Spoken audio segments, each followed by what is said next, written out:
really want these new pair of earrings, so I'm gonna have to do it. Oh, wait, I don't have to break my piggy bank. I have money in the bank that I can use. Silly Miss Lawson. So today, fourth graders, we're going to keep reading about money and see what you can learn. So we are going to read pages 8 through 15 today, and we are learning how readers identify the reasons and evidence an author uses to support the main idea in the text. We know we are successful when we can find details in the text, identify that main idea, and identify supporting details. So again, we're focusing on the main idea. So one way authors present ideas is to use reasons and evidence to support the main points in a text.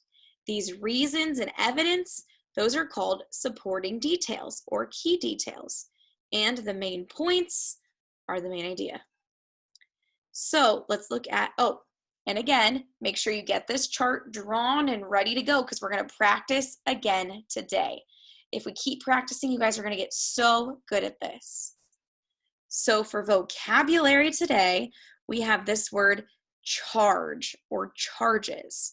So it's in the verb form. So what does that mean? It says, who charges less money for their lemonade? Is it Greg or Mara? Probably Mara, right? So if you don't know what charges means, it's your demand. So it's the amount of money that is a price from someone for a service or a good that they want. So you're basically saying, this is what I am charging you because I'm going to give you something in return. So this is kind of like a fee. So it says the bank lends people money and then charges them a fee. So the fee is that sum of money that people pay in exchange for the bank's services. So again, we're focusing on those Latin roots. So today we're focusing on dur and ject. So dur is in durable, and it has the Latin root dur. Its meaning is hard, strong, or lasting. The word durable means able to last a long time. So what do you think duration means? And we're going to pretend like the answer is not right there because we know dur is lasting, and anytime you add shun, it is making it into a noun, right? So it's the time that something lasts. So if you're enduring something, and the duration of it is how long it is. So what about this Latin root? We have ject. So if you use the word reject, yeah, that has that word ject in it, right? And that is to throw. So the word reject means you're throwing it back or you're refusing to accept it. So this is a weird one. What about injection? So an injection is like a shot, right? So it's the act of driving or forcing a liquid into a person or animal's body. Kind of weird, but it still has to do with that throwing or that forcing, right? So for your practice today, you're going to write or drag the list word that has the same meaning. So it says a strong feeling of disapproval or protest. So you can use a dictionary or thesaurus if you need it. There's 15 of them, so take your time and try your best. So we're going to keep reading, like I said. So we're going to focus on those banks, and we're not talking about the piggy banks, guys. We're talking about the actual buildings, those banks that you can go to.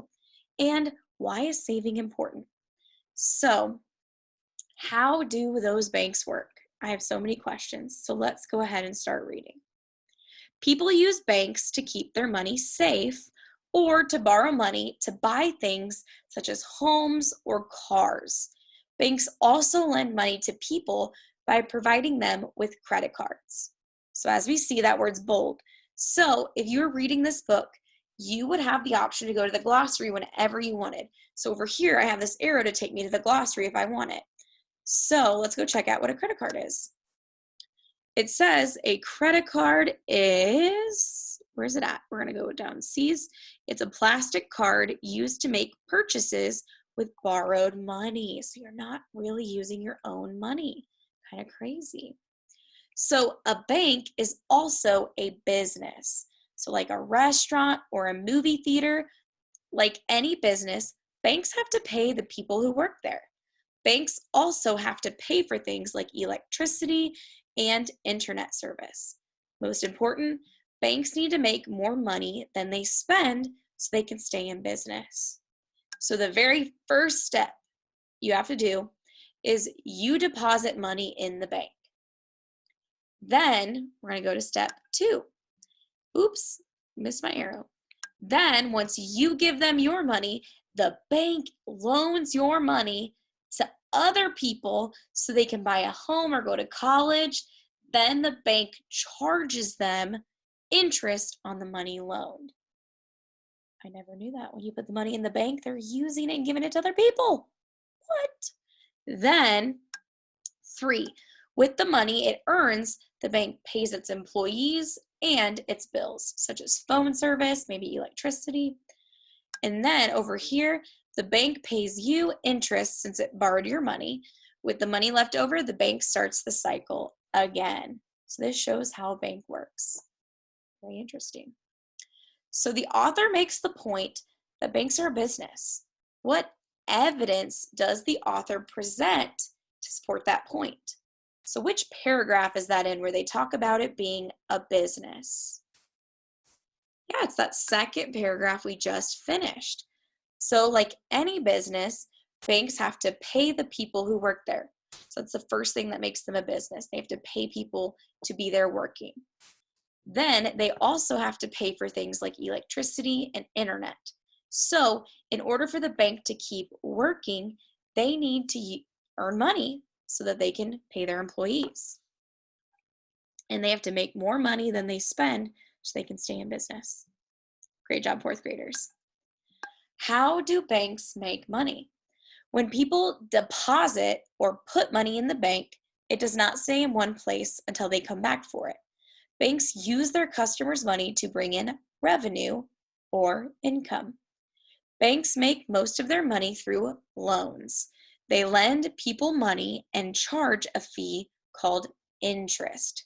See the box below to learn how interest is calculated.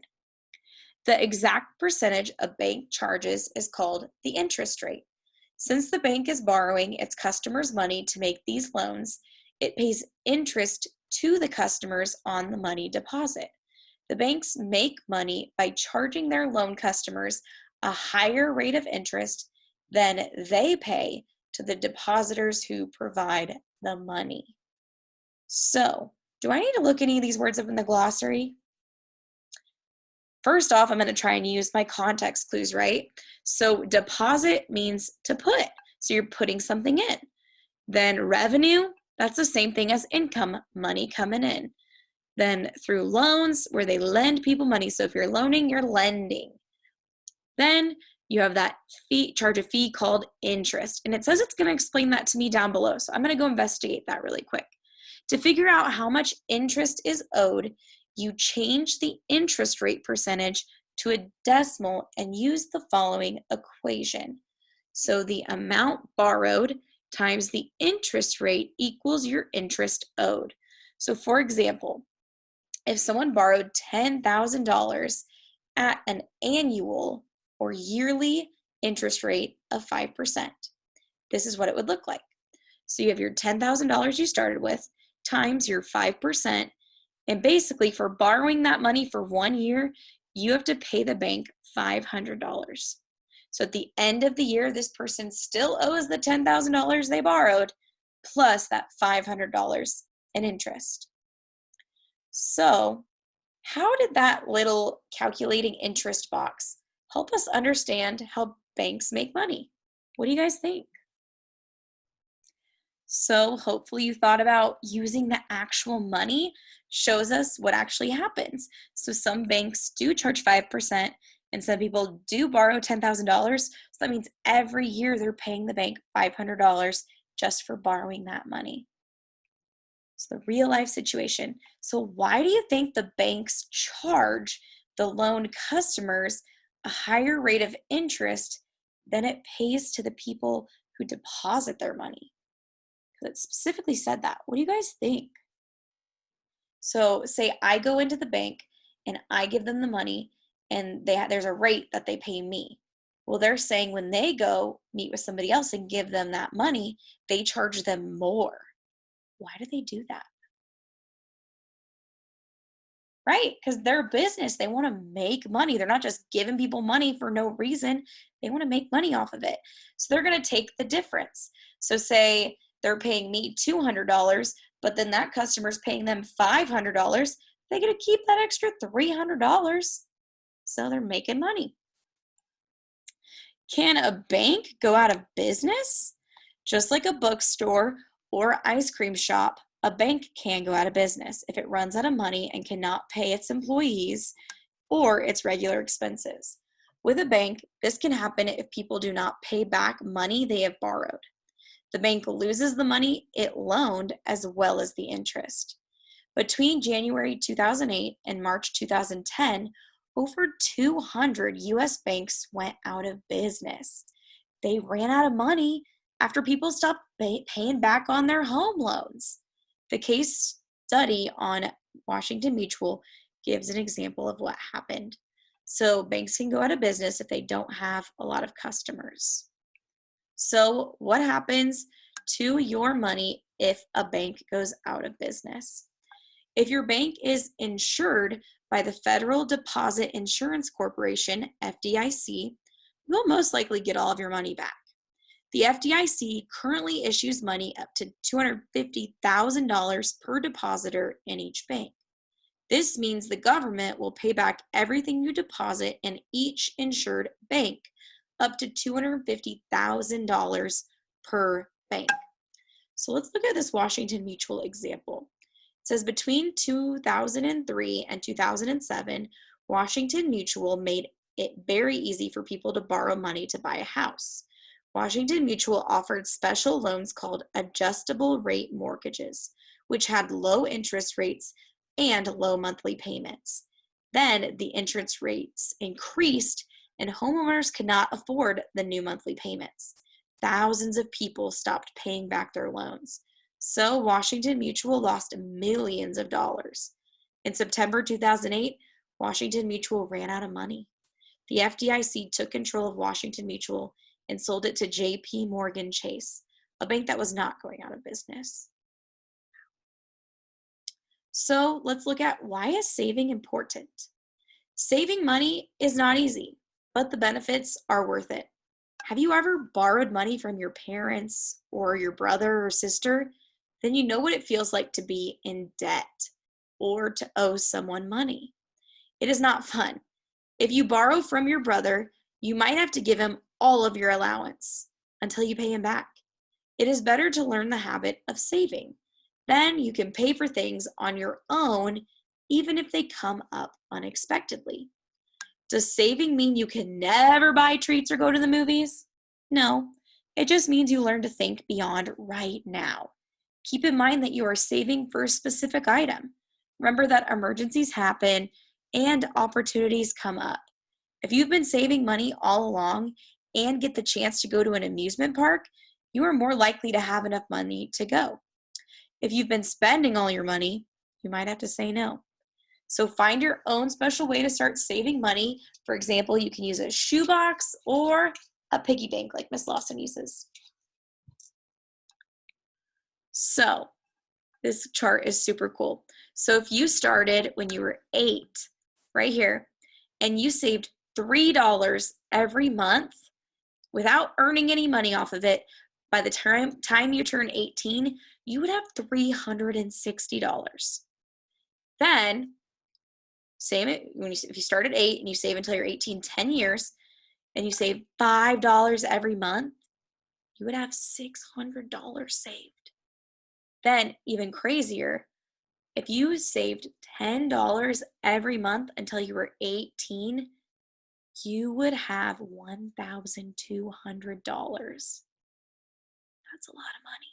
So saving a little every month can really add up.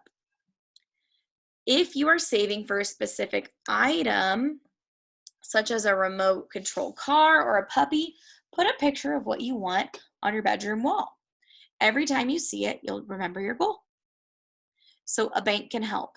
Most banks allow children to open their own savings account. Some require a parent name on the account until you reach a certain age. There are many reasons to open a saving account at a bank. First, your money cannot get lost or stolen. If you pick a bank that is FDIC insured, you will get your money back if the bank goes out of business. Second, you are less likely to spend your money if it is out of reach. Finally, your money will grow faster in a savings account because the bank will pay you interest in exchange for using the money. The interest rate will be a percentage just like it is on money that is borrowed. Look for a bank that offers compound interest, which means you earn money on the balance in your account plus the interest already earned. So we're going to think the same way. If you start at 8, going to 18, and this is the same amount of money each month. So if you didn't use a bank, it was $360. But if it isn't a bank, it turns into $475. Then if you do $5 a month, it was $600, but in a bank, it's $792. Then here's the crazy one. If you do $10 a month, it was $1,200. Now it's $1,500, $1,584. So putting your money in a savings account with compound interest can help it grow faster. Compare the totals in this chart with the totals in the chart on page 34, which we already did. And we realized, man, you can make a lot more in a bank. When you are saving, you want a high interest rate. When you are borrowing, you want a low interest rate. So I have a connection. So if you think back to lunch money, Greg's dad was telling him all about this. Because remember, Greg had money all over the house. So he was asking him, he said, because your money can be safe at a bank and it will be there when you need it, like when you go to college. But can I get my money out before then? Like if I see something I want? You're allowed to get your money out anytime you want. But if you take the money out of the bank, then the money won't grow. Grow? You mean earn interest? A little surprised, his dad had nodded right. Earn interest. If you put $100 in the bank and leave it there for 1 year, the bank will add $5 more to it. So then you'll have $105. That's called earning 5% interest a year. And all the money has to do is sit there. Pretty neat, huh? Craig thought about that. So my money just sits there? Dad said, well, actually, the bank will probably lend your money to other people. And then those other people will pay the bank interest for being able to use it. Just like the bank pays you the $5 of interest so that it can use your money. And I only get $5? So Greg's dad taught him this exact same lesson that we are learning today. Pretty cool. Last page is helpful hints. Here are some questions to ask before you open a savings account. Is this bank FDIC insured? Do I have to keep a minimum balance in my account? Do you offer compound interest? What is the interest rate? And do you charge fees to open or maintain an account? If you do not have a savings account, ask your parents to help you open one. You can deposit whatever money you have saved. So don't think I forgot about it. Pull out that main idea and key details chart, and we're going to go back to this page to figure out the main idea. So it says, can a bank go out of business? What do we learn? Yes, a bank can go out of business. That's our main idea because that is our heading. It's going to tell us all the things that we're about to learn. So let's dig a little deeper. What are some of those supporting details that tell us about the bank going out of business? So a bank can go out of business if it runs out of money and cannot pay its employees or its regular expenses. So that's the first thing we got to put. What has to happen for it to go out of business, for it to close down? Well, it's going to run out of money and then it cannot pay its employees. Then pause this video if you need more time, but we're going to keep trucking along. So when that happens, why does it happen? Well, it happens because people do not pay back money they borrowed. Then the bank loses the money it loaned as well. So it runs out of money if people don't pay back the money they said they were going to pay. The bank loses the money it loaned and the interest. So we know when they run out of business, it's because they're out of money. Now we know why they run out of money. Then let's give them some more information. So it says down here, a lot of banks went out of money between January 2008 and March 2010. Do you guys remember why? They stopped paying back their home loans. Right.